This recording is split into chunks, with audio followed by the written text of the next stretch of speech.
Got my hair long time. Yeah. What's the hair? Yeah.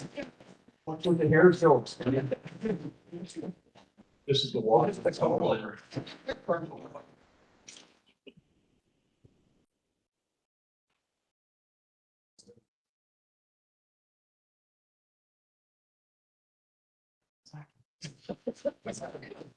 Feels Donald Trump.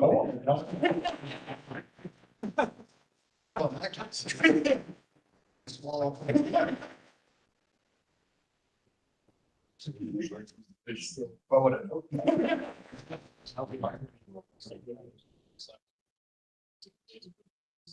You haven't been indicted yet. It's just like 3 more years.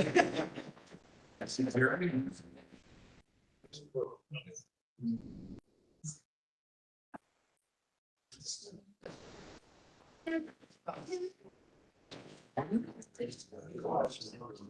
Yes. December 20th, November.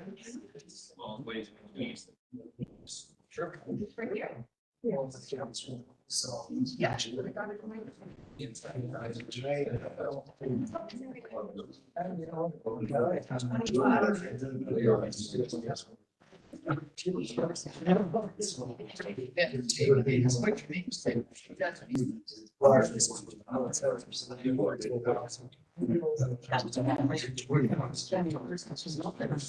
know that. It's work. Just be aware that even on your high school, you may be hurt out there. Right now, we're having technical problems. Let's give you an update. Heads up.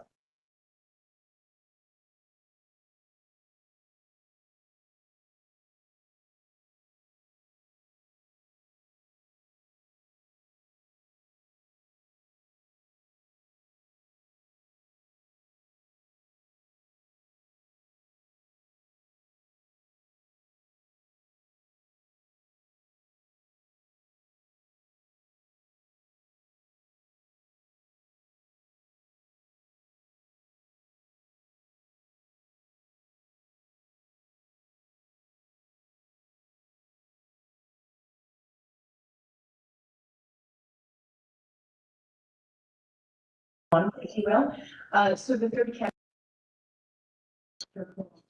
So we will have another election with the 2, that is Spencer Coyne and Mark Pendergraft. So again, the scrutineers will come around with the ballot box. So those are the 2 candidates which you would vote for.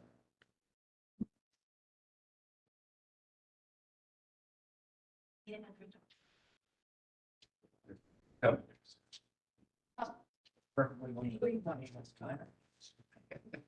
do apologize for this slow process.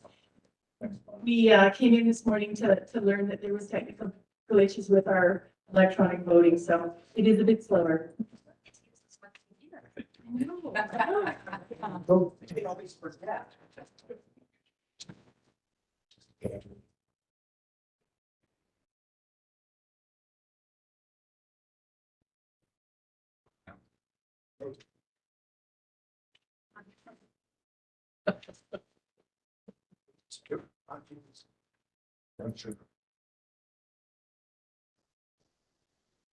Thanks.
the 2024 chair, Director Penticton. Congratulations.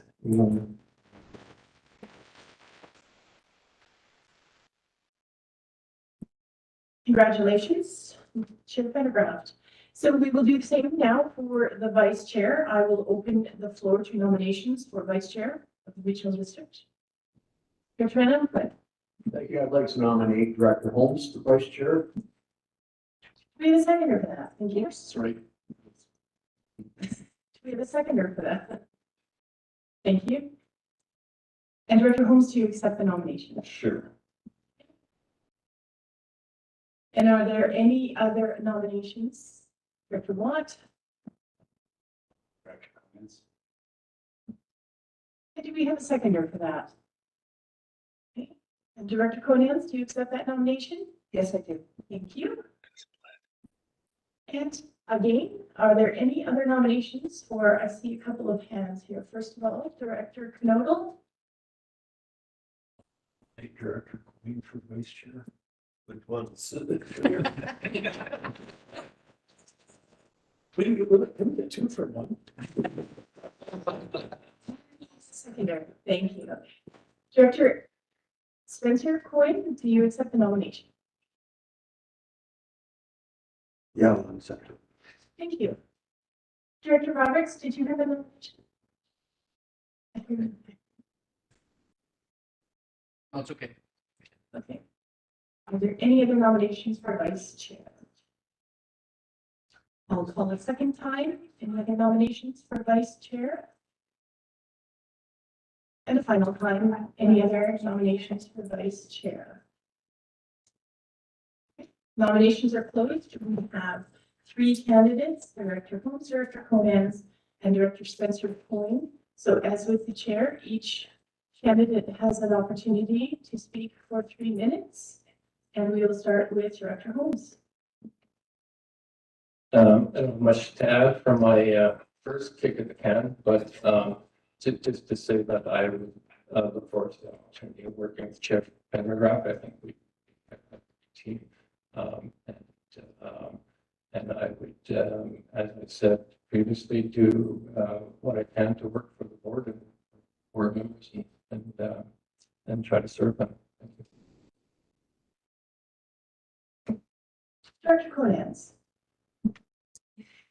Thank you, and it's really an honor to be nominated. This is a really pivotal time for this board and for all of our communities. I would like to be vice chair, mostly because, well, actually, I want to say first, I think they're really strong candidates and we'll be in good hands. We'll be in good hands with Chair Pendergraft. But I'd like to work with all of you because this is a pivotal time. And stability is really important right now in the changes that have been made in our organization that will be made. But also it's important to be dynamic. We need to be moving forward. We want to be a stellar organization. We don't want to just be an okay organization because that is what is going to make all of our communities stand out in this province and in this country. So, and I'd just like to say that I'm proud of this board. I'm proud of all the leaders that sit around this table. And I'd like to work really hard to make sure this is the best organization in the province. Thank you. Thank you, Director Quinn. Director Spencer. Yeah, so this is why I've been at this job for 3 years.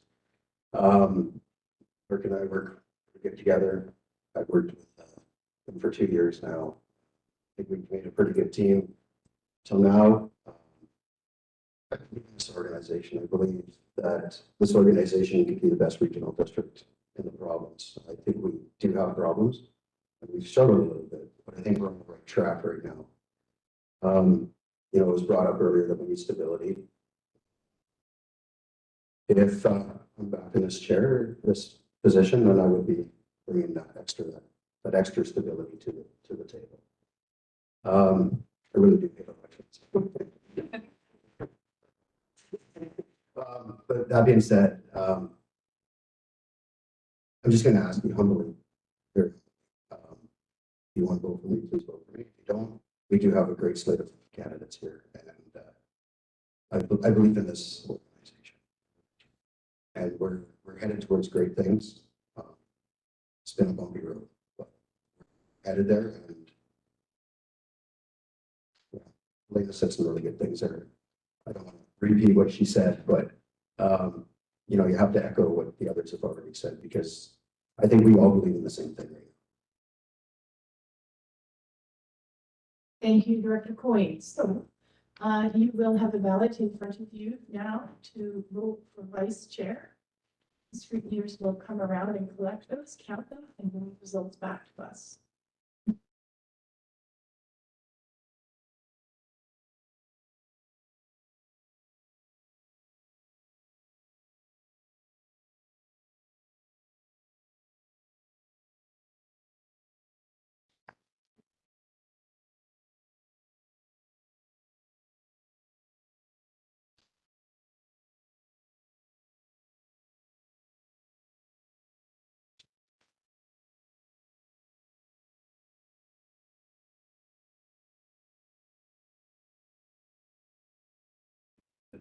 Some challenges. I get shakes when I get up there.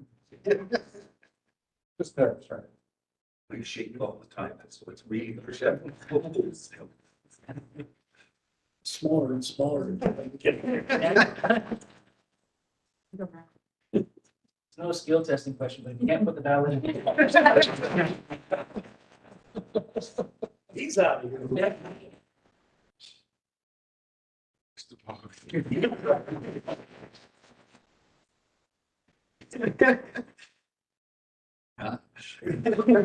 Concentrate on that. It's almost becoming a game of whack-a-mole.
Huge.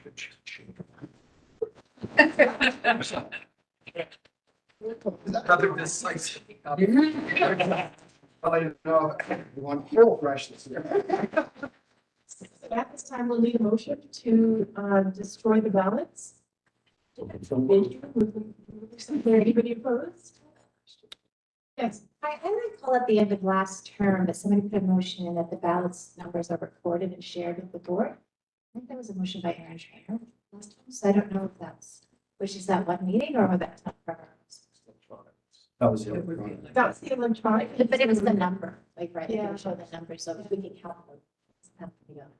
So I just don't know if that's part of the process, or was that just for that last meeting in general? So that was a motion applicable to that last meeting. Our procedure bylaw does not indicate that they're made available like that, but certainly that's a discussion to have in the new year when we look at procedure bylaw again. All right. So we have a mover, seconder. There was no opposition to destroying the ballots. All right. All those in favor? Opposed? Any opposed? Sorry. Great, thank you. Chair, yeah, meeting to that. Okay, thank you, everybody, for your support on this. We'll jump straight into what's left of the agenda here. We've got two items. D is the first one, which is the schedule of meetings. CEO, do you want to run that down for us? I'll defer that to the corporate officer. Spalding? Thank you. So when we come to schedule the meetings for this year, some years everything is great and nothing coincides with SOGA and UBCM and all of that. It seems this year all of them seem to conflict. However, when they conflicted, it happened to be in the months where we had 5 weeks. So that was handy for us. So what we proposed is in the months of February that we move the two meetings ahead 1 week, and that helps to accommodate the LGLA forum, which some directors do like to go to. We noticed, I think, 3 or 4 directors absent last time for various reasons. And then SELGA occurs April 30th to May 3rd. And so we proposed that the board meetings in May be shifted to May 9th and May 23rd to accommodate that. And the 2024 FCM convention is scheduled to take place June 6th. That does conflict with the meeting in June. However, in the past, we've only ever found one director attending FCM, and again, alternates can be used. So we propose to leave that alone and just allow that conflict to occur. UBCM is scheduled to take place September 16th to 20th. That does conflict with our third Thursday in September.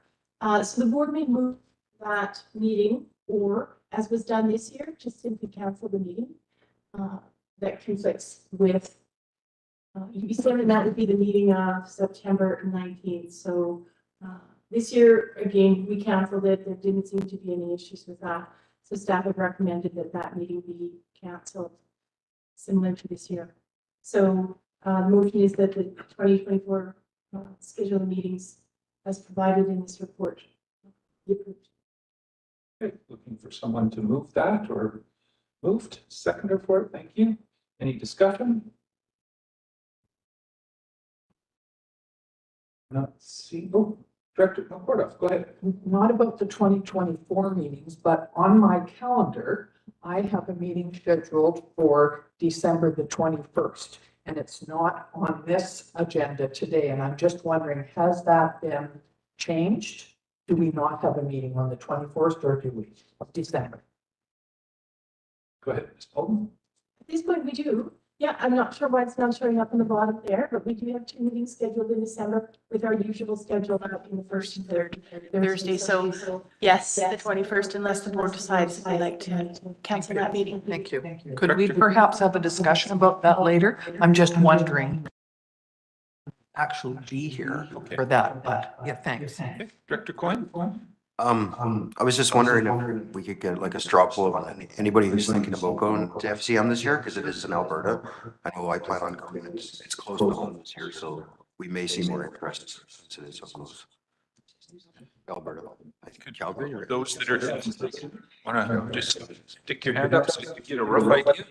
1, 2, 3, 4, 5, 6, 7. Now, that's a significant number. Maybe we might want to amend that for that June, which is that? Oh, that was the June 6th. That is June 6th. Have some alternatives there to potentially amend that to. At this point, really, that's not a 5-week month, so we'd have to juggle those around within. So we could, I suppose, amend the resolution to read that we bring back some ideas for the June meetings. Or we could propose to cancel it. Not, How busy is June? Usually. yeah. It's, yeah, us planning. Just trying to remember. There isn't many that are real quiet, but I've got a bunch of hands here, so I'll go to Director Holmes and then Director Gett. I just wonder if there'd be any benefit shifting to the second and fourth Thursdays rather than first and third Thursdays, considering there's so many conflicting third Thursdays. For the whole, just the entire schedule, if that makes any difference to people or not. That would change things considerably. Director Gett?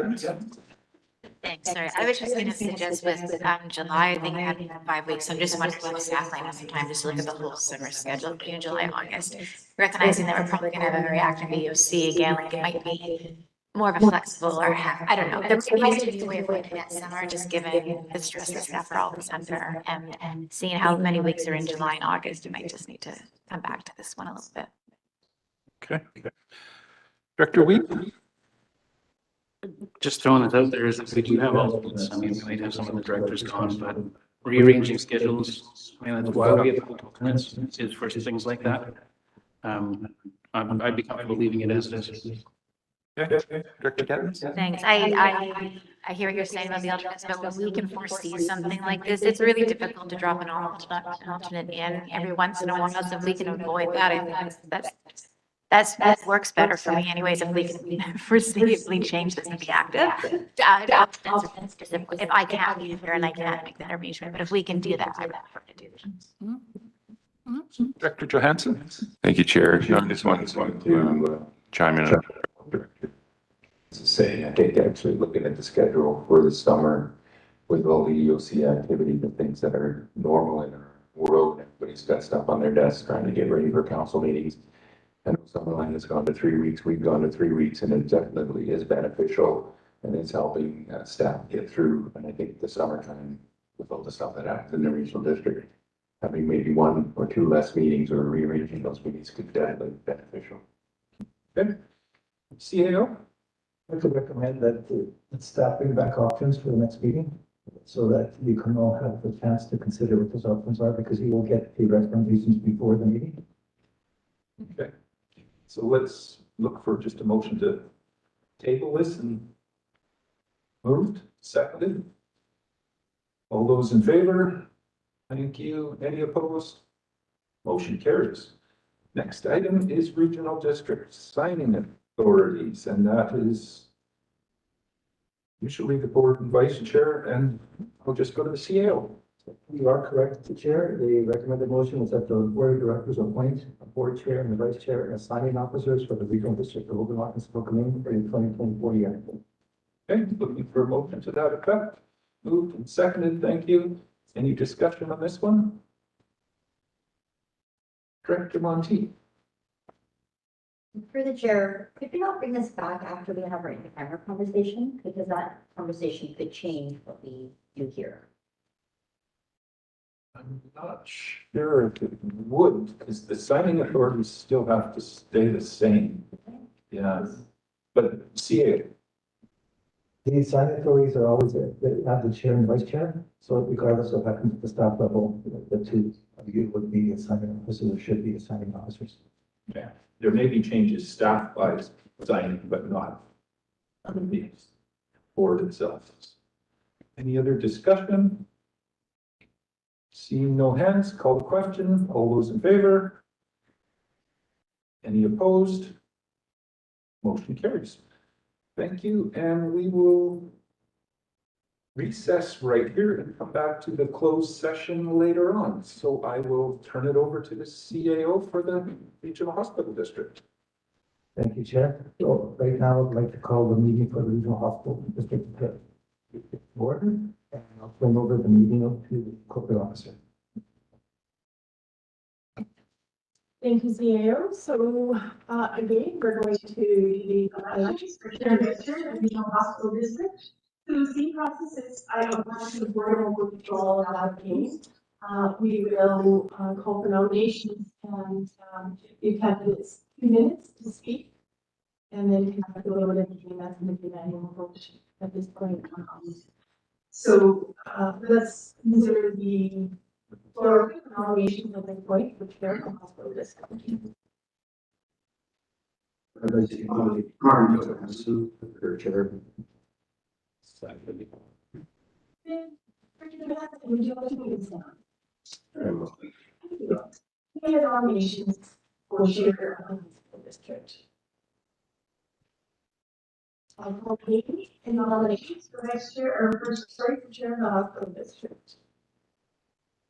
And a final time. There are no other nominations, so Director Johansson would be claimed to the position. We didn't get to hear you. I'm going to stop talking now. I'd just like to thank the board. I think everybody has seen that I'm very passionate about healthcare in the regional district. And it's definitely an honor to be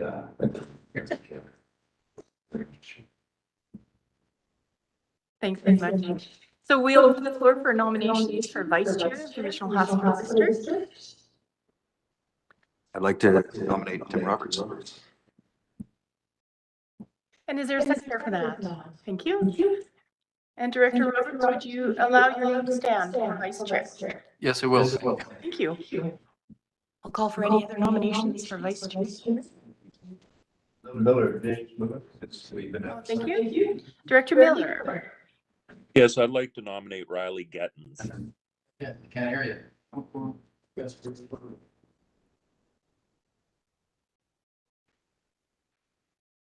I'd like to nominate Riley Gettens. We need a good reader. Nominating Riley Gettens. Director Miller nominating Riley Gettens. Is there a seconder for that? Do we have a seconder for Director Gettens? Yes, thank you. Director Gettens, would you allow your name to stand? Thank you for the nomination. I know I won't put on my name to stand, but thank you, I appreciate it. Thank you. All right, I'll call for any other nominations for vice chair of the hospital district. I'll call a second time. Any other nominations? And a third time. There are no other nominations, so Director Roberts. Director Miller. Is there a seconder for Director Miller? There is a seconder. Director Monteith, would you allow your name to stand? I would love to, but I can't. Thanks. Thank you. Anybody else put through So I'll call again a final time for any nominations for vice chair of the hospital district. There are no other nominations, so Director Roberts is acclaimed to the position. Congratulations.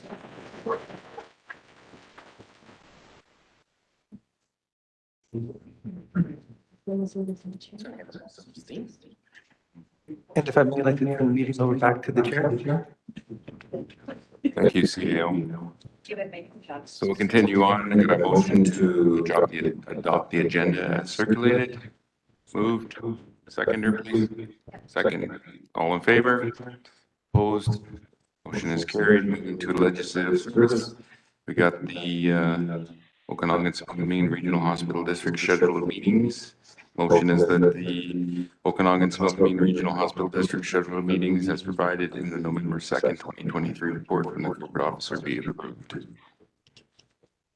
So moved. Second. Any further discussion on that schedule? Should we table this with the other one? I'm not sure because we don't necessarily have a hospital district every month. I mean, we have a slot there. We can change it, right? Oh, you're right. Okay. We can do that as well. We'll make a motion to table it. Okay. That's moved in second. We need to vote on that. All in favor? Opposed? Motion is carried. And then we got left the Okanagan-Smokeman Regional Hospital District Signing Authority. Recommendation that the Okanagan-Smokeman Regional Hospital District Board of Directors appoint the Okanagan-Smokeman Hospital District Chair and Vice Chair as signing officers for the Okanagan-Smokeman Regional Hospital District for the 2024 year. Moved. Second. Any discussion? All question, all in favor? Opposed? Motion is carried. And do we recess? Because we have that other item on there. We're done with the recess. Adjourn. Motion to adjourn. Moved in second, all in favor? We are adjourned. Thank you. Chair, the meeting is back to you.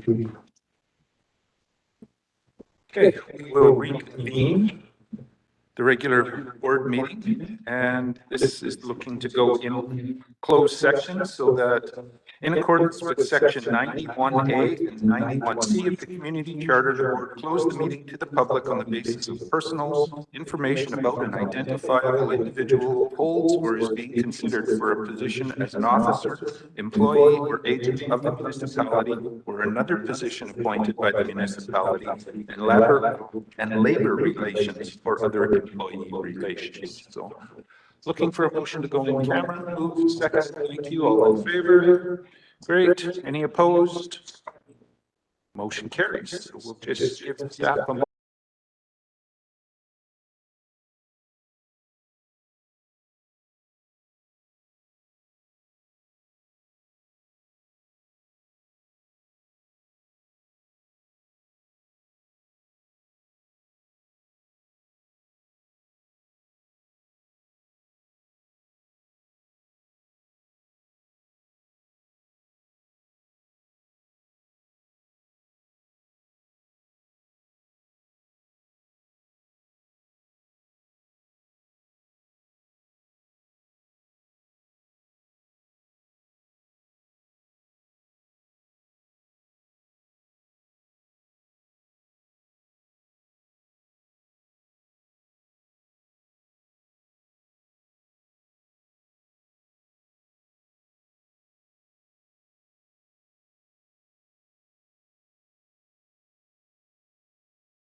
to make those applicants that are choosing to give us a go and throw their name in the hat is, are you aware of the housing situation in the Okanagan?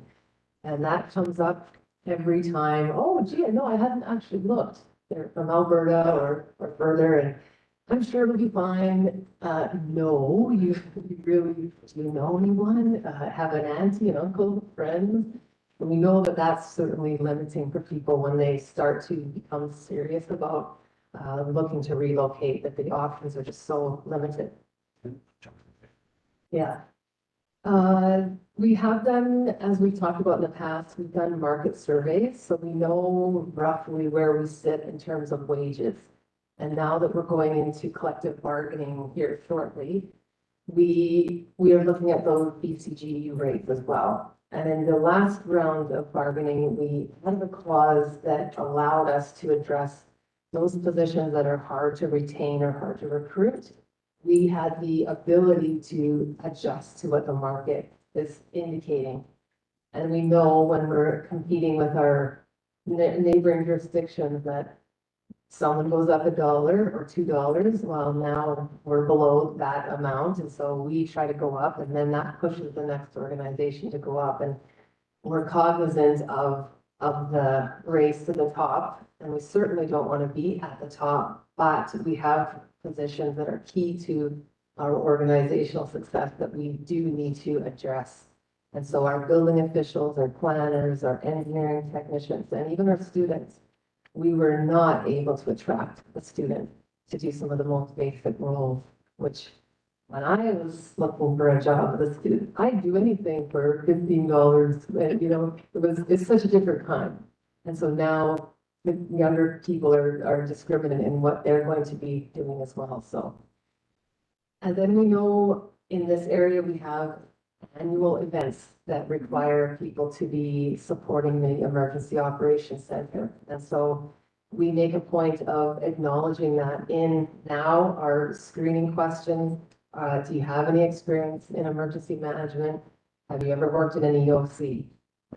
We know that that takes a different kind of skill set to be able to go in, drop tools from whatever your background is, and now you're a logistics person, you're an operations person. It's a very different arena to be working in. So we do make that known to anyone who's applying for a job with us. The retention piece. So these two, they go hand in hand, really. We may be successful in attracting someone, we get them hired. Now, how do we keep them? We know that this is also not new to us. It's common in the industry across the sectors. Keeping people now is a challenge. We have really an employee market where there are people that are telling us what they would like to work, how long they would like to work, how many days do they get off in a year? Is there any flexibility for their particular situation? And again, that's quite a turn from what it used to be, where people were only too happy to have a government position.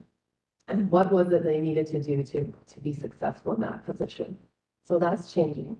But we know that we need to be more strategic than in the past, where we would say, okay, we'll give someone an extra week of holidays. That should be sufficient for them. It's just not the case anymore. So we're finding that we need to think more deeply on this. What is it that people are interested in? And my demographic is different from the next. What's important to me at my stage of life now is different from someone just coming out of school. So how do we know? People are telling us, and we ask our employees on a pretty regular basis about a number of these topics. We unfortunately find out at the end of their time with us, it's often when they're more honest. And so we do hear about things that were not working so well in the organization during their tenure. We do ask staff through a number of surveys. We have an annual survey we ask staff, so they're becoming more vocal and more honest with us about what it is that is important to them. So for us, I think, and this is something we talked a little bit about in the notice to bargain, that We know, given where we are, that we have to think a little bit more about how we change the culture. And that's a big undertaking. I recognize that that's not something that changes overnight, and there are many mitigating factors for that. Our diverse workforce is really driving us to do different things, and that requires us to think bigger picture, and flexibility is certainly one of those things that we're hearing quite frequently from current staff. Succession planning. We had a recent all-staff business meeting where that was one of the topics that staff are very interested in. I would say historically, it hasn't been a focus for our organization, and that really centers around having a large group of unionized employees. I think the sentiment really was that when there are seniority issues, well, the person that's been the longest is going to get it. So why would we go through a process to identify people who want to be in that higher level role when seniority is going to trump that? And I would say that is changing as well, that we aren't seeing, I should say the union is more agreeable to seeing the differences in what that employee could contribute to the organization. Not just, I've been here 20 years, therefore. It's one thing if that 20-year employee has been taking courses and looking to improve and ready themselves for the next opportunity. I think people see where there's a value in that now. So things are changing. I think too, previously we had a smaller workforce. There wasn't the kind of movement that we're seeing now. So there would be an internal shift here or there, but the staff complement was pretty steady. Now that is simply not the case. That I think before one would think, well, I have to wait on my manager over here. Well, she or he isn't going anywhere, so gee, it's going to be painful. Now that may only be 2 years. We know people are moving to different positions in 2 to 3 years, and sometimes even less. So now that becomes a more viable option for someone who is ready to make the next move, and maybe they do have the patience to wait. I think because our organization is diversifying, we are doing things in the regional district that we didn't contemplate before. Having an energy person, having a fire smart person. These are not careers that I think most of us would have thought in high school that I could be that. So young people coming out of school now really have so many different opportunities that that we didn't have before, and certainly that's attracting different people to the organization. So the opportunity that me as an HR person, maybe now I want to try my hat at something else because I can see where I can take some basic training and move into a different area. Perhaps a different management role with very little investment. I wouldn't have to go back to university, for example, just to do that role.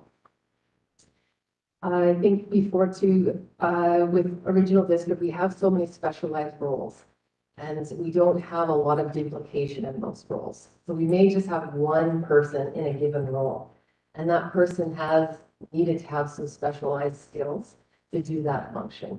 In municipalities or larger municipalities, it's easier to see where there could be a career path forward because there are multiple roles that one could go in.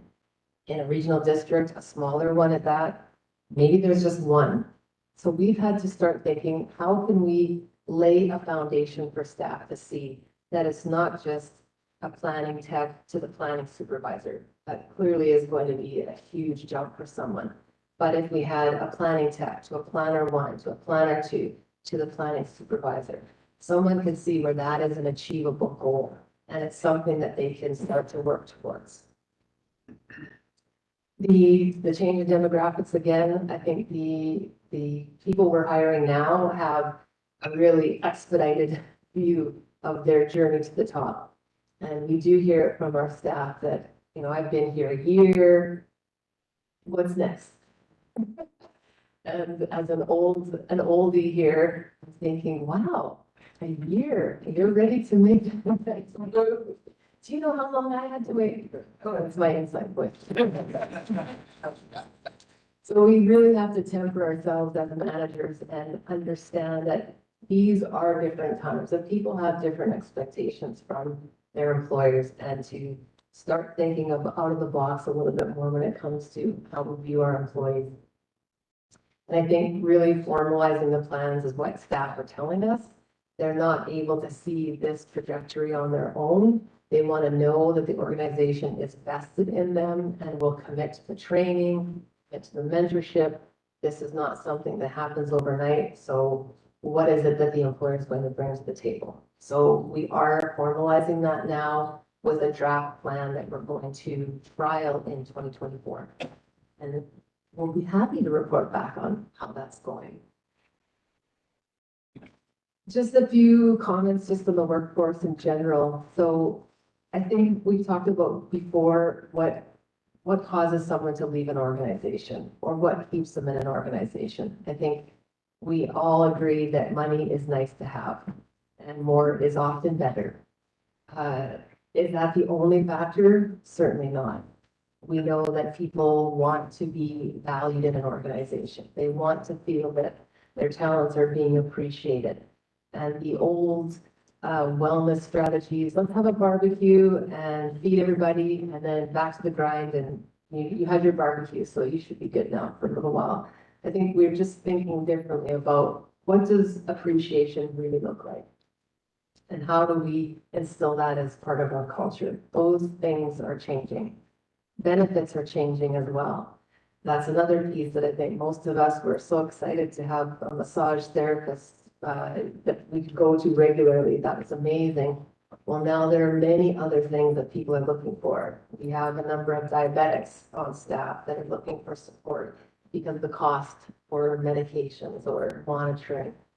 We have staff with aging parents who have issues that they need to address their own health to be able to help their parents, and staff with young children. And so we know that there's a spectrum of needs that our old standard benefits program probably needs to be looked at again. The low-hanging fruit piece, I think we've done enough strategic planning amongst the team that we know we've really hit those low-hanging fruit for the most part. The easy stuff has been done. Now we're looking at those longer-term, more complex things like flexible scheduling. That's a big undertaking that we believe could have some really fundamental changes to the culture.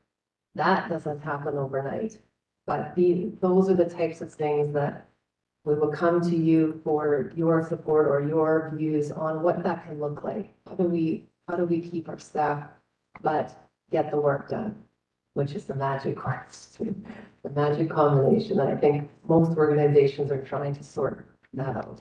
How do we be of service but recognize all the needs that staff have as well? The mental health piece, certainly we are aware of a number of employees who struggle.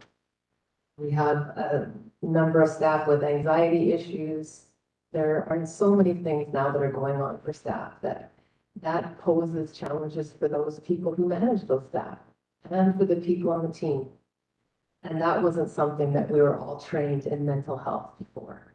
So that's a relearning for managers to identify those people who are struggling and how do we support them and bring them into the fold. Because I think it can be very isolating to have conditions that people generally don't understand. If your arm is broken, you have a cast, clearly you're getting some help. Mental health doesn't have that visibility. So that's something we are tuning into and offering more training.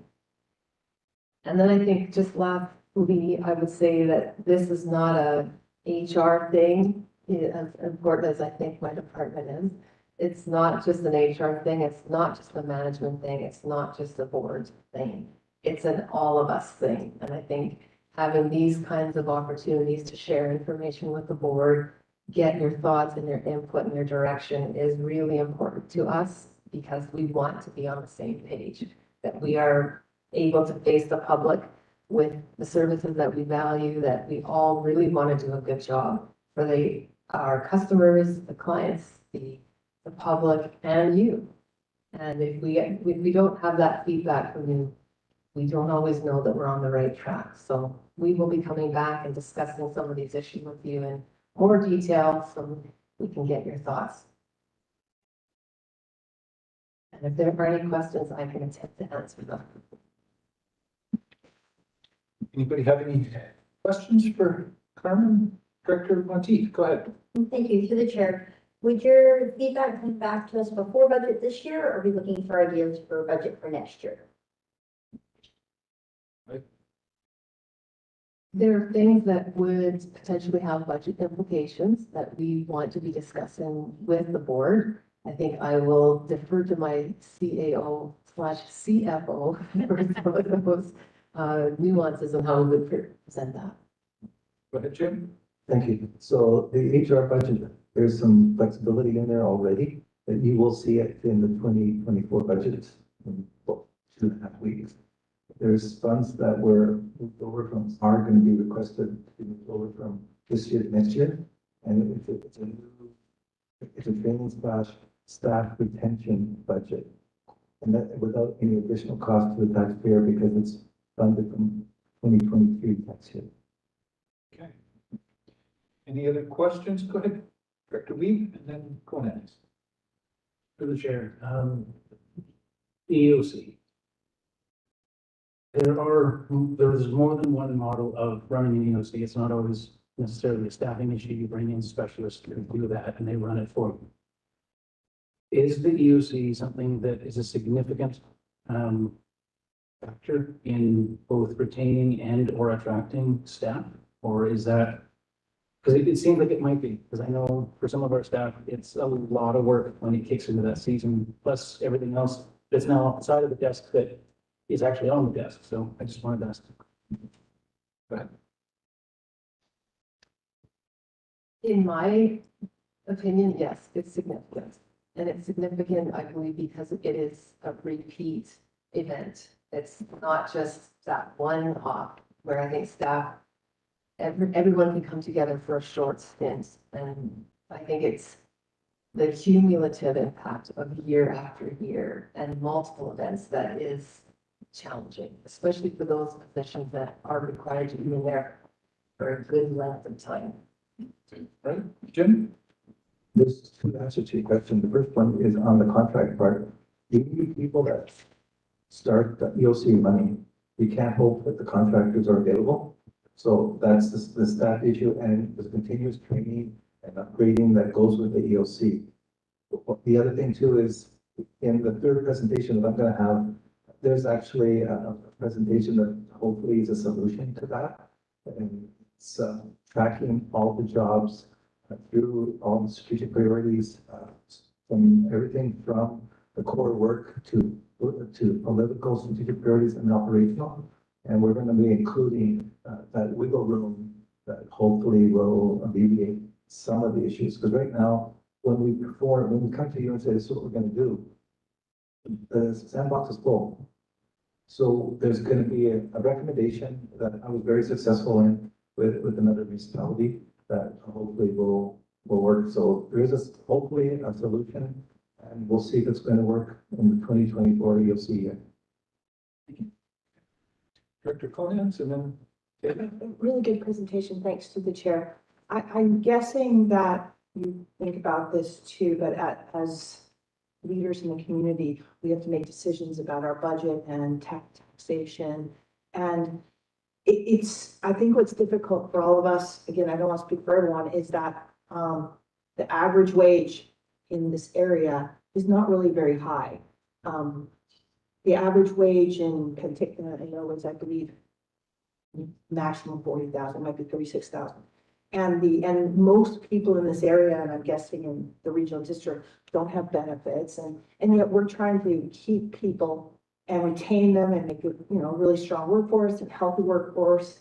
And so it almost seems like the private sector is, the private sector is making less and less. The public sector, we're trying to build to keep. And I don't know, what's your reaction to that? Because this is, we have to address this to our constituents, of why we need to pay someone double what the average is or more, and. It's tough one to answer, but Mr. Cedeno is going to take a crack at it. I just did rock, paper, scissors, and I. So what I would say is that we're going after a specialty group that isn't just able to just take someone off the street. There's special training, and it takes time to train someone from the private sector to our sector, and it's completely different. I'll give you an example is during the night, I learned the general set of accounting principles for finance. During the day, I do something completely different. Why? Because municipalities have different rules. We go under the community charter, which doesn't just affect finance. It affects the planning department. It affects legislative services.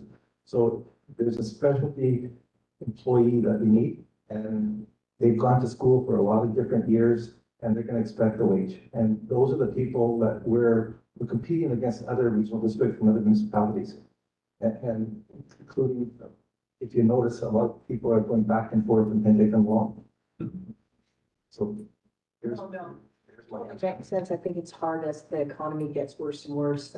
So anyway, but I totally understand, and I think that that's something we gotta be able to message.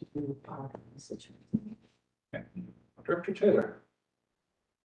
Yeah, I think great presentation. I wonder how many of the items you flagged are like the EOC that are probably, we wouldn't see them typically in magazine articles, newspaper articles, listening to our kids who are in their thirties, who would share many of those things.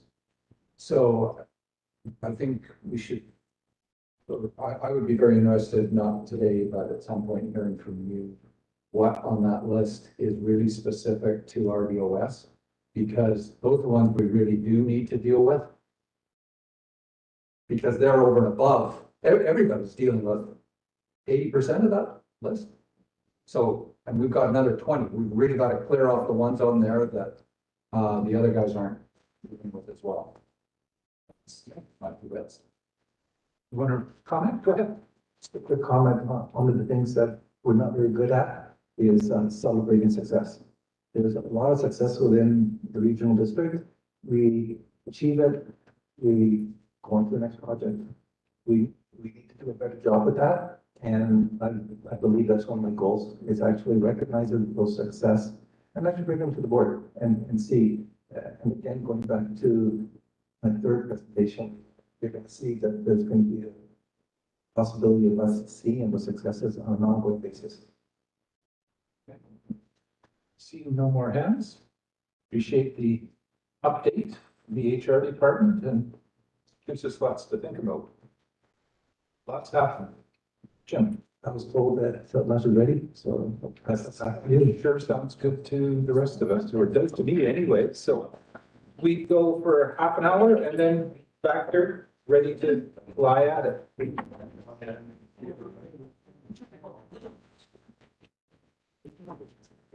I don't know if that's gonna happen.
Check, check, check, testing 1, 2, and 2. Check, check, check, testing 1, 2. Check, check, check, testing 1, 2, test. Check, check, check.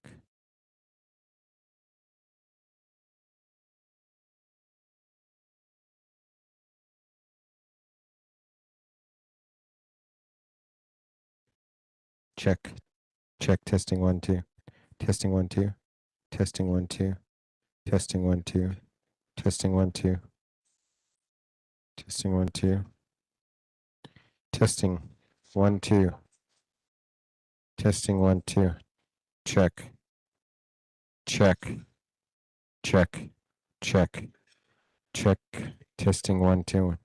Hello, testing 1, 2, testing 1, 2, testing 1, 2, testing 1, 2, testing, testing 1, 2, testing 1, 2, testing, testing, testing, testing, check, check, check, testing 1, 2, testing 1, 2, check, check, check, check.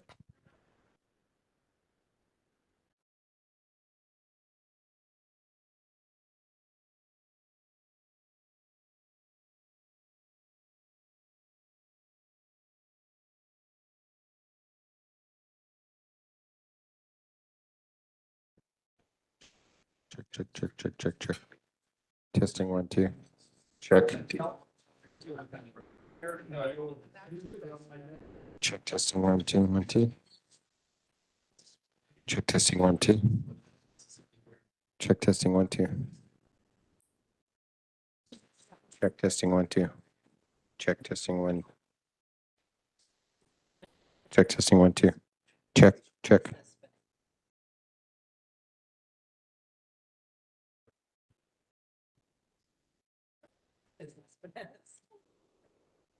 And do they now?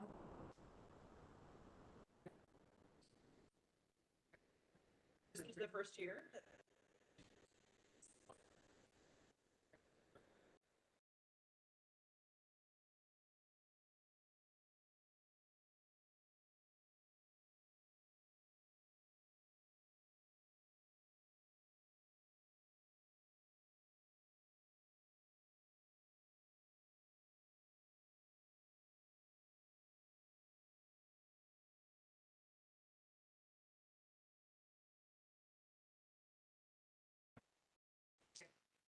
Check.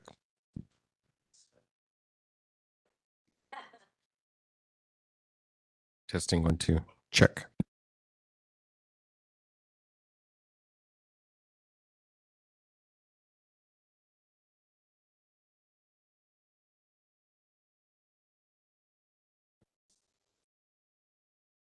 Check.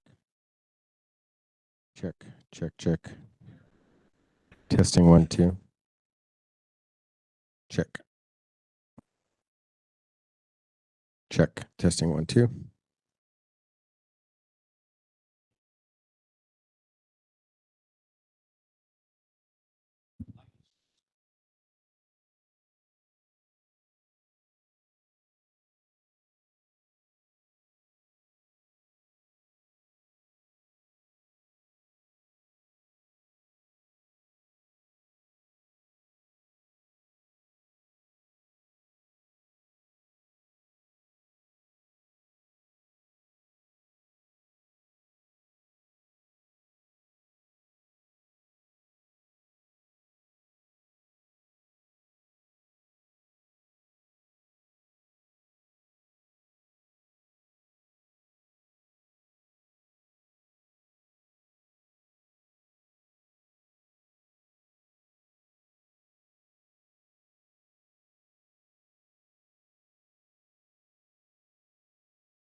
Two-minute warning, if we could start making our way back to our seats. Not yet.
And then my friend that bought it for next to nothing, he went. Okay, if we can make our way back to our seats, we will get started.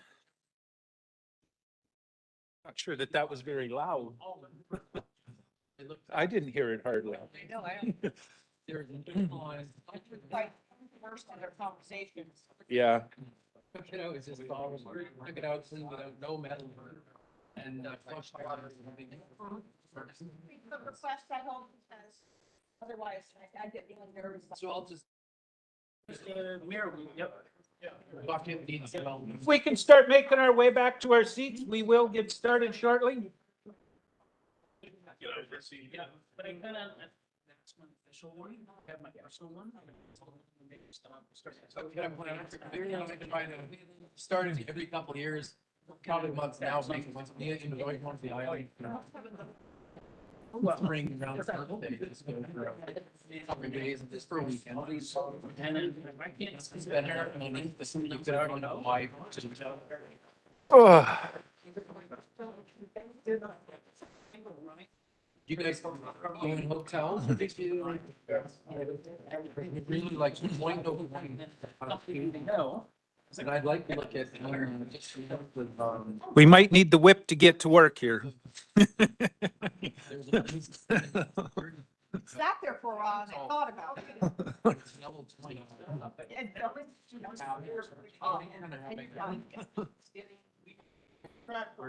Yeah. Thanks, Ryan. Yeah, we got the whip in action over there.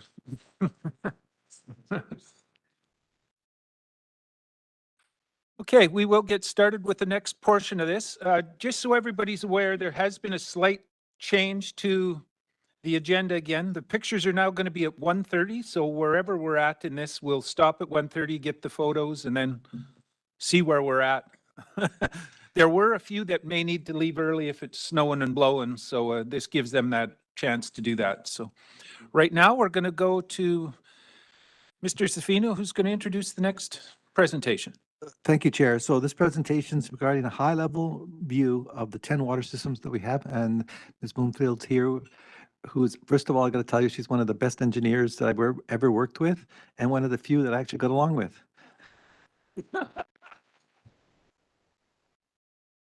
Take that. So Andrew's number 2 and he's trying.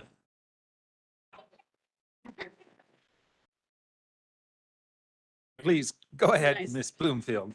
Thank you, Mr. Chair and CAO. All right, so what I'm going to tell you about is, as the CAO said, high-level overview of our water systems. So HR kind of presented on one of our assets, our people. And so now we're going to look at the physical aspects of water systems. So just to give you a quick list of what the utilities department does, just so that I, start educating you on what we do. This is a list of what the utilities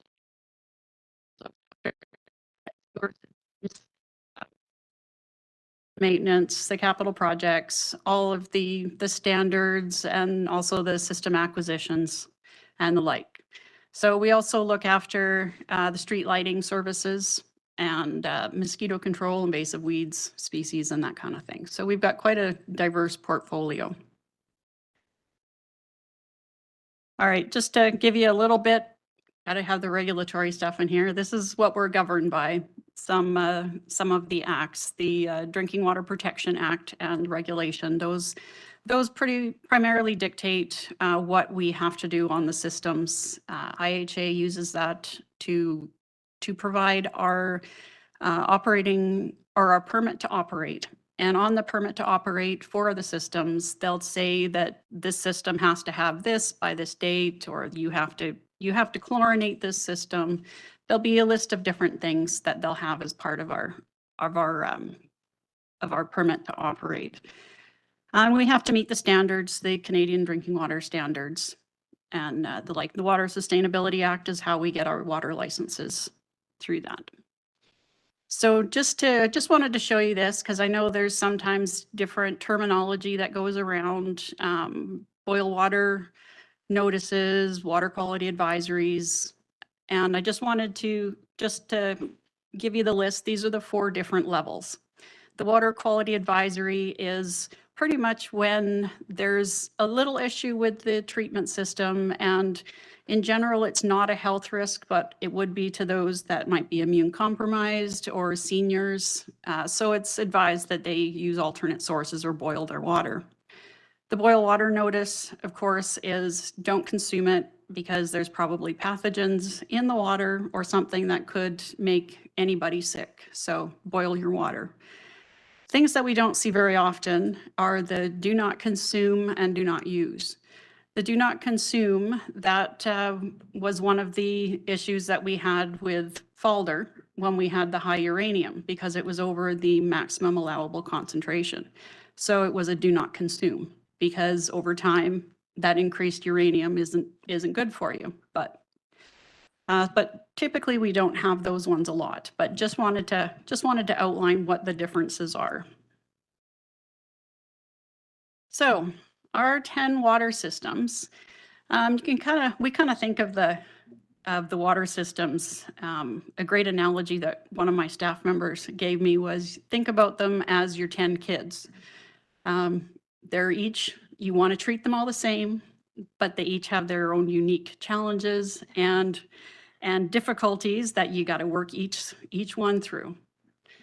So there's a list of them. You can see we have water systems in 6 of the electoral areas. Just to show you geographically where they're all located, we have quite a range. Missoula Lake is our furthest out one. Fortunately, we do have a contractor that's out there that can respond to emergencies. So, but it takes our operators a couple hours to get out there if we need to. But all the rest are within relatively close driving distance of our operators. Each one is within about half an hour. We have operators that live all around the RDOS. So. All right, so just a little bit about each one. So the Sun Valley water system is our smallest system. It's got 28 connections, and it's mainly an agriculture-based system, very low use in the winter, but very high in the summer. It's just south of the Okanagan Falls water system. So we're looking at a long-term plan, potentially connecting that in with the Okanagan Falls one because they are adjacent to each other. So the one issue that it does have right now is it does have high iron and manganese, which unfortunately is not an uncommon thing in Okanagan Falls. It is not chlorinated, right? Oh my goodness, I'm sorry. Got my rock and roll there. I like the rock and roll, yeah. That was supposed to be. It was one of my dad's favorite songs, so I love it. So, but anyway, that was supposed to be turned off. I'm sorry. So, anyway, so Sun Valley, the other big issue that we have with it is the reservoir is at the very lowest point in the water system. So, which means that we have to constantly pump into the system. You get a power outage, the pumps stop. Then you get what we find is sometimes negative pressure coming back. It'll stir up the pipes. You'll get cross-contamination potential. So every time it loses power, it has to go on a boil water notice. So that's one of the main issues we have with that system. We do a lot of flushing on it just because the iron and manganese precipitates out quite regularly. And there's just a look of that's our reservoir and pump house.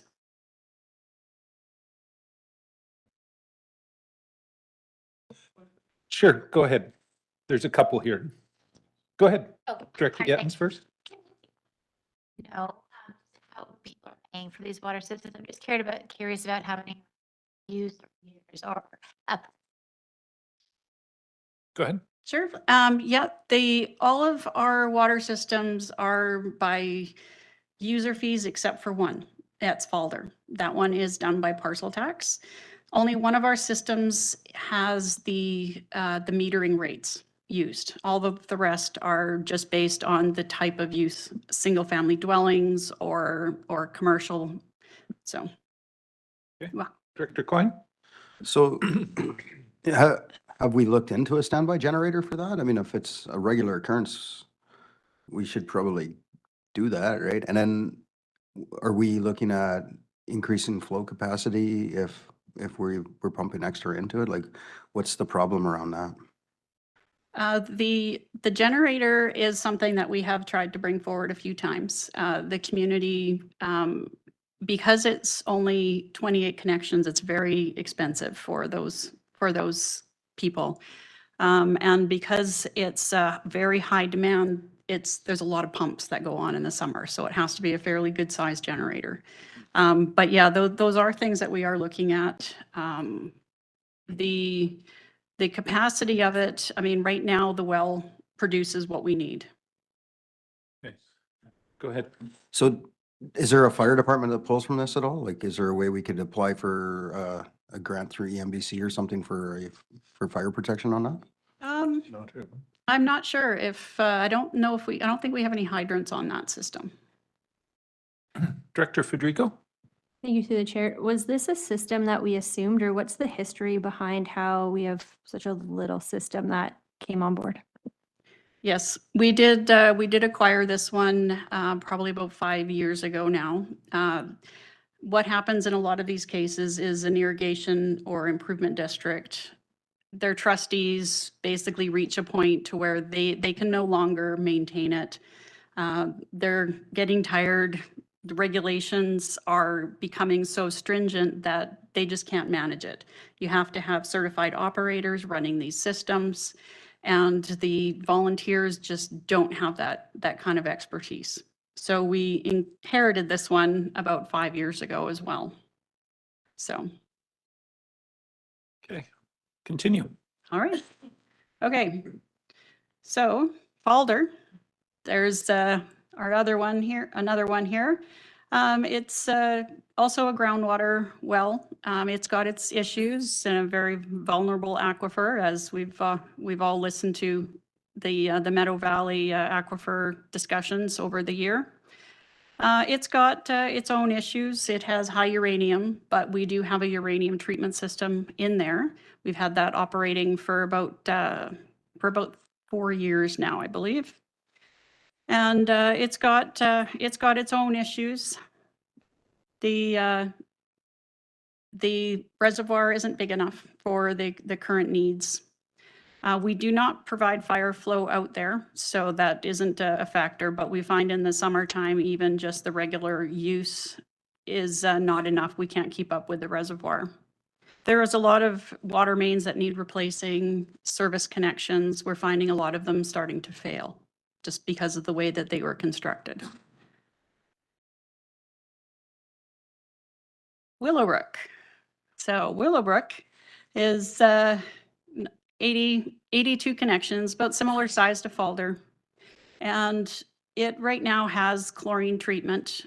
We had to add that a couple of years ago because it was found to be under the influence of surface water for viruses. So we had to add the chlorine. So it's also a groundwater well and relatively shallow. So we've got a few issues there as well, but largely it's the reservoir. We were desperately trying to keep up over the heat domes in the last a couple of years ago. Our reservoir was draining faster than we could recharge it. So that's one of the big things in Willowbrook. So that is definitely high on our priority. We did apply for a grant, but unfortunately we weren't successful for our new reservoir, but we'll try again. And that one does have a plug-in for a mobile generator that we do have that it can service a few different sites. Okanagan Falls is our most recently acquired system. We started operating that in January, and it's going very well. It has a lot of challenges, which is why it has come to the RDOS. Significant upgrades are needed on most of the pipes. The storage is not sufficient. It needs treatment. And I see this about just over 1,000 connections on that. So and there's one of our pump heads there, and the picture on the bottom there, that's one of our wells and pump stations, which is actually underground, which we don't like. So confined space in there. So that's one of the things that we want to look at moving, but that one is also right beside Shuttleworth Creek. So it has a high probability to be flooded. So there's some poor locations of the wells. It's operated by 5 wells and 2 pressure zones. So it has some challenges, but we're working away on it, and we're hoping that we'll hear soon about a grant that we've applied for, but we're still waiting for the final word on that one. Oh, Olalla.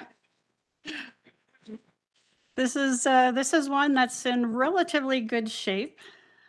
We don't have any treatment on it. The well water is good enough that we actually don't have any treatment. We do have the capacity to put on emergency chlorine because every now and then something happens and we get a little hit of something, so we have to chlorinate it for a bit. But by and large, this system is not treated at all. One of the things it does have, though, is a lot of leakage. So that's our pump house there in Olalla, but this system has a significant amount of leaks. We have replaced a good number of the mains, but there's a bunch of the laterals that we still haven't done. All of the basically the east-west ones we have to do. We haven't done those yet. But the rest of it up to the reservoir and the well, those are all in really good shape. Do you need to loop those laterals?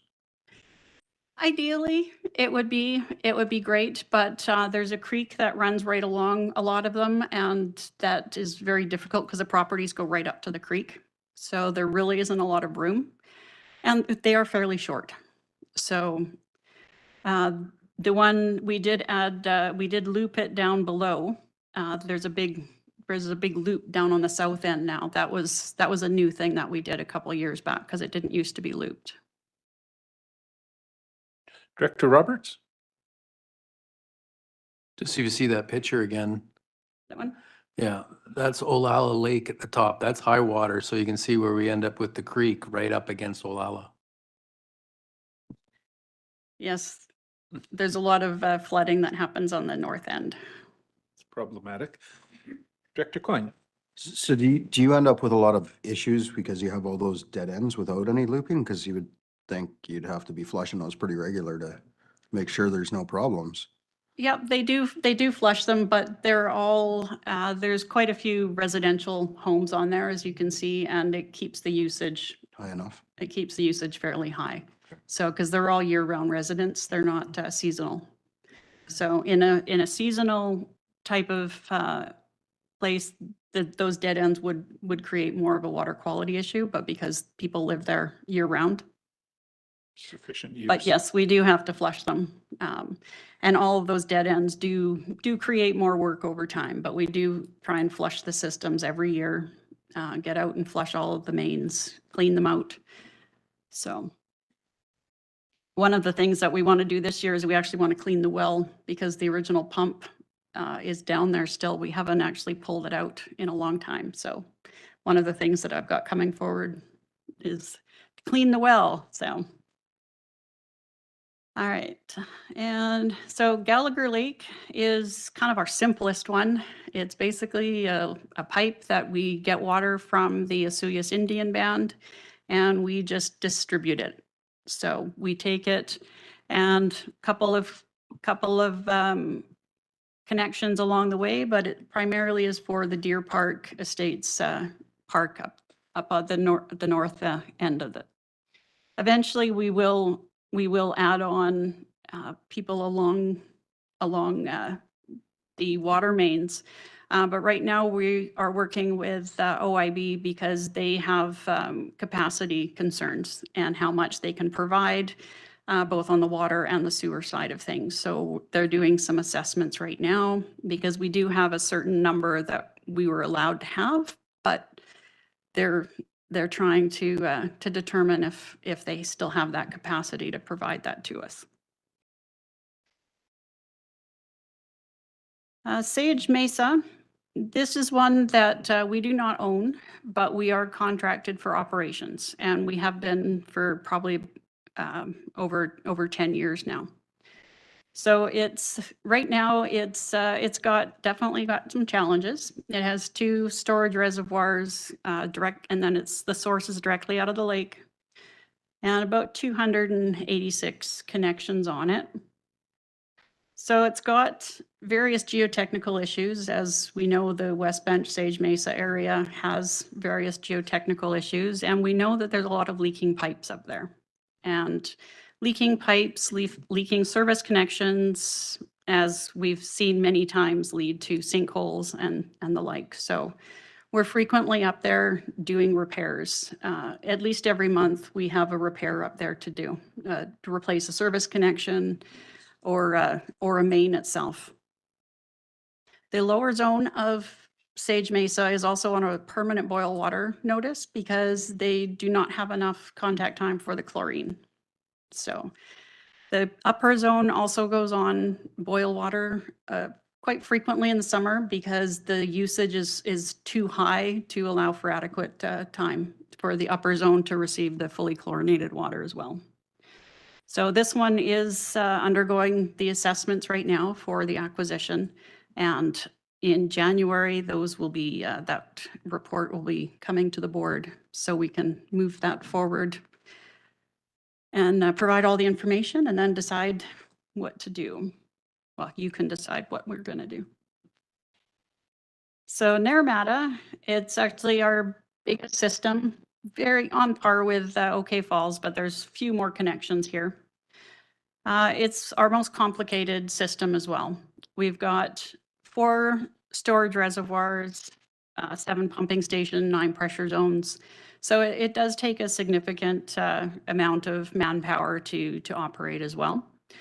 We are going to be bringing a bit more infrastructure online. We're in the approval stage. We're looking at the substantial completion right now of an additional reservoir 2 pumping stations and 3 more pressure zones. And that's the Naramata Benchlands Vista development. So that's currently being commissioned right now. So we do have standby generators in Naramata, which is great. We added those several years back. And we also have the fortunate thing of having 4 dams and 2 creek intakes for the system as well. Even though we don't currently use them, they are our kind of our way backup, our backup water source in case something happens to Okanagan Lake. It would take us quite a bit of work to get them back online, but they are on the books as our secondary water source. So, and there's a lot of pipe. That's a view of our, excuse me, of our UV system, our treatment system for the Naramata system there. But yeah, we have probably about 40% of our mains are old, needing replacement. They're the old asbestos cement 1958 installations, so they're needing to be upgraded. We aren't going to be doing a bunch of dam upgrades this year. We have to replace the low-level outlets as well as possibly some spillway work and reinforcing the berms as well. So there's a bunch of stuff that we have to do in that as well. Missoula Lake is another one here. We've got, it's a surface water source directly from Missoula Lake. There are some water quality issues with it. So we're looking at an alternate source right now. We're looking at installing wells to see if we can get enough capacity to service the community. There is a dam associated with the water system, and it's partially owned by us and the Ministry of Forests. So, and the Ministry of Forests are the ones that actually do a lot of the operations on it. So we're just kind of there as an owner. Right now, Missoula Lake does have an upgrade project underway. We have a grant from the government to put in a treatment system. And so what we're doing is right now, if we continue with the surface water source, we need to put on a full filtration system. So we're looking at a groundwater source. And right now we're very hopeful that we have found a good well source. We may need to drill a second well to get the capacity we need because the demand is very high in Missoula Lake. But we're very hopeful that we'll be able to use the wells instead of sticking with the surface water. Missoula Lake also has a significant number of old mains, the old asbestos cement mains that are leaking. We know that there's significant leakage that happens up in Missoula Lake. West Bench is probably our best system right now in terms of maintenance requirements for it because all of the mains are younger than about 35 years. So everything was replaced.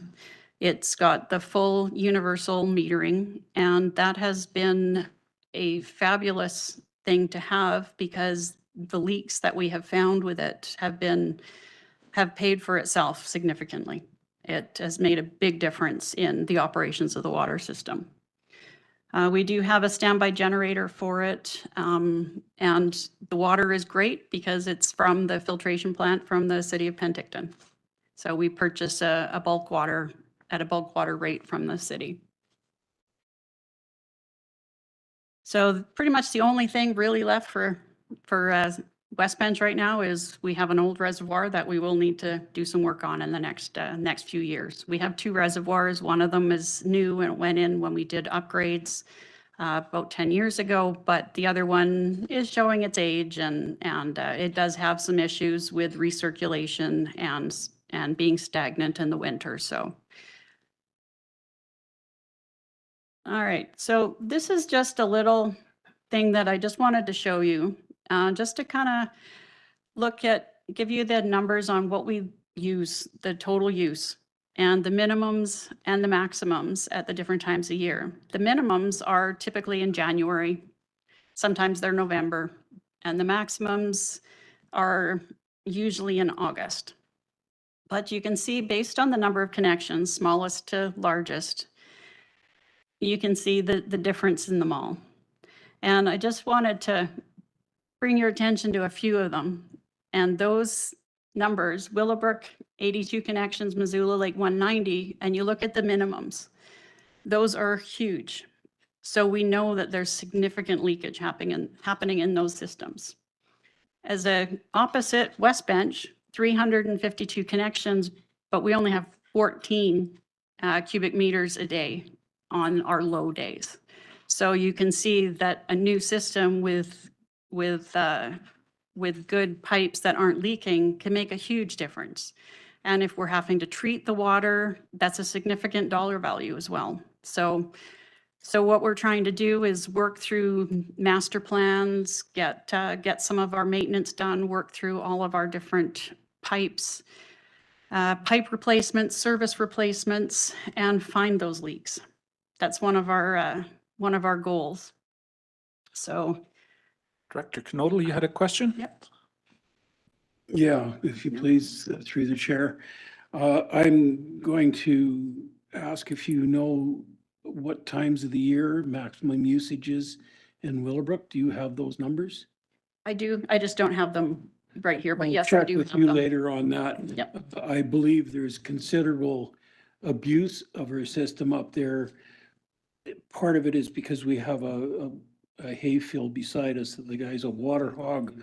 And no offense, but the guy is a huge water hog, and everybody looks at it and says, well, why can't I irrigate like that too? And it does create some problems. So the other users are a little more normal, but he just happens to be right beside the subdivision, if you will. Thank you. Okay, so basically, I just kind of wanted to give you a very high level look. These are our water systems, because I know we talk about things periodically. We bring in various projects for the water systems, and then we bring in new ones that we go through the acquisition process for them. But I wanted you to kind of know what we've already got out there. And fortunately, I have a phenomenal team of operators, eng techs, admin assistants, everybody. And they keep these systems running. Without our operators and their dedication to the RDOS, I don't know how 8 of them could do all 10 water systems. So, but they do a phenomenal job. But I'll be bringing various projects. You'll see in the budgets, there's a significant number of capital projects and carry forwards for the water systems. A lot of those are things that are just maintenance that we have to do, but because it's a high dollar value, we need to bring it and get it in front of you. So, but the one thing that I will be bringing forward as well is a bit more staffing. So, but just wanted to show you what kind of things that the utilities department looks after. So. Okay, there's a couple more questions. I've got Director Roberts and Director Bush. And this side too. So start with these. Thank you through the chair. Question in regards to metering. So is there a lot of grants? Because I know what the initial cost of metering, though it in the long run is going to save you, and the people paying the fees should come down. But the same idea, it's a large capital investment. Are there many grants out there in regards to meters? Not specifically for meters. What we do is when we put in applications for doing some water main work, we'll include those as part of the project. There used to be probably about 10 years ago when everybody started talking meters, but there really isn't any specific ones geared for it. But I'm hopeful that there will be more. There will be more that we can tap into. Okay, Director Bush? Yeah, so if we took over a reservoir that wasn't fit to drink, would we have to make that water potable, or would just have a permanent boil water notice? Part of the acquisition process would be making sure that we had the ability to put in the upgrades. As part of the Sage Mesa assessment right now, which has the permanent boil water on the lower zone, part of the assessment will look at what do we need to do in order to bring this up to regulatory standards and meet all of our regulations. So that it may not happen immediately, but if we take on the system, we have a certain amount of borrowing that we would get approved ahead of time. But do we have that obligation to make it drinkable? Yes. Okay. Start over here, Director Bloomfield, Weeb, Gettens? Oh, okay, and Coyne then. Thanks. I've got a couple of questions. How many other systems, water systems are there in the regional district? And how many of those are under consideration for being acquired by the RDOS? The exact number, I don't know off the top of my head, but it's a lot. Right now, we have three active water systems right now. That's the Lakeshore Waterworks, the Sage Mesa, and the Skaha Estates. We've been approached by three others recently. So those will likely be coming at some point in the future. Right now, I can't add more to our plate, but it looks like we'll be getting several more continuously. And what percentage of the capital expenditure on those systems is paid for by the users? And is the budget for your staff, is that paid for by the users, or is that a general expense on the RDOS? Yeah, it's all user fees. And the way that these systems operate is all the expenses that are for that water system are paid by those users. We don't have any money that comes from the general RDOS on these water systems. These are all only user pay.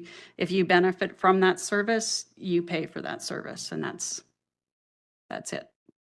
And what about the staff? The staff time there is the same. Like I'll have an operator and their time will be spread out over all of the different water systems. Yeah, it's kind of time tracked, I'm assuming. Mr. Safino, go ahead. Excuse me, if I can just define purchase, a purchase means no more than $1.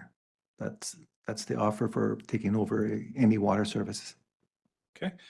Director Gettens and then Director Coyne. And I'll add. Thank you. I thought that was a really interesting presentation. I hadn't seen it that way, so thanks for doing that. That clarified a lot. That user pay, just to follow up with Director Bloomfield, that's why the systems are so challenging sometimes, having so few users on them, and how do we pay this debt and all the rest of it. My question also is just with Director Roberts. With the metering and West Bench being on the meter, like it's really cool when you get your bills because you'll get this little red number saying we think this is a leak because it's too continual, and you can go and find it. And there's really awesome stories about, like acreages having underwater pipes that are leaking and costing a lot of money. And I guess my question is, given just that number right there with the 14 square meter minimum and the return on that investment, could we not look at having, if we're going to take over a system, then you have to have a meter? Like there's just, given the drought that we're in, the lake that we're trying to protect, like I know there's a cost, but there is a cost, and there's a way to have that money be spread out over a long period of time to make it reasonable. But that's a really hard number to dispute when you see that number. Like I just feel like that has to almost be mandatory. So how much, can you tell us the number of how much it is to meter a house? Is it, because I thought it was like $350 or $400 per hookup, but I'm obviously making that up. So how much is that? Yeah, what we've found is that we prefer to put meters in at the curb. Okay. As opposed to just in the house. So the meter itself is maybe $300 to $500 depending on the size, but it's the meter pit that has to go in.